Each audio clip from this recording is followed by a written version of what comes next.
And I now invite the representative of the United States to take the floor. Thank you, Mr. President. President Biden has been clear that sustainable peace in the region can be achieved only through a two-state solution, with Israel's security guaranteed, where Israelis and Palestinians can live side by side with equal measures of freedom and dignity. It remains the U.S. view that unilateral measures at the UN and on the ground will not advance this goal. This General Assembly resolution was no exception, and so the United States voted no. Our vote does not reflect opposition to Palestinian statehood. We have been very clear that we support it and seek to advance it meaningfully. Instead, it is an acknowledgement that statehood will come only from a process that involves direct negotiations between the parties. There is no other path that guarantees Israel's security and future as a democratic Jewish state. There is no other path that guarantees Palestinians can live in peace and with dignity in a state of their own.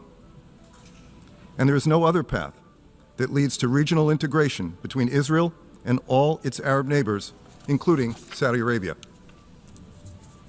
The United States is committed to intensifying its engagement with the Palestinians and the rest of the region to advance a political settlement that will create a path to Palestinian statehood and subsequent membership in the United Nations.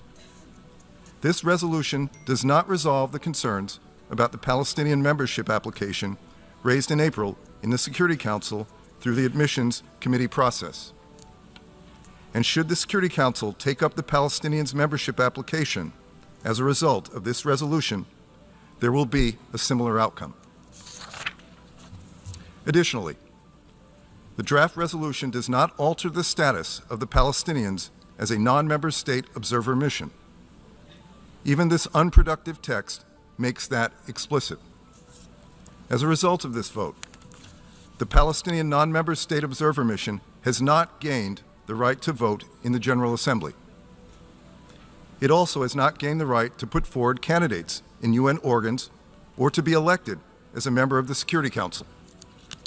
In short, the Palestinians' non-member state observer mission does not have the same standing as a member state after this vote. In the meantime, the United States will continue to oppose measures that undermine the prospect of a two-state solution. This includes any actions that violate the principles that Secretary Blinken has affirmed repeatedly, that Gaza cannot be a platform for terrorism, that there should be no Israeli reoccupation of Gaza, and that the size of Gaza's territory should not be reduced. We believe a two-state solution coupled with these elements is the best way to achieve a durable peace in the region, along with security for Israelis and Palestinians.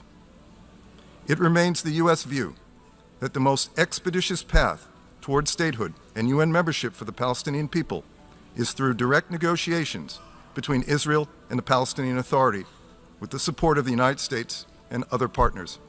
Thank you, Mr. President.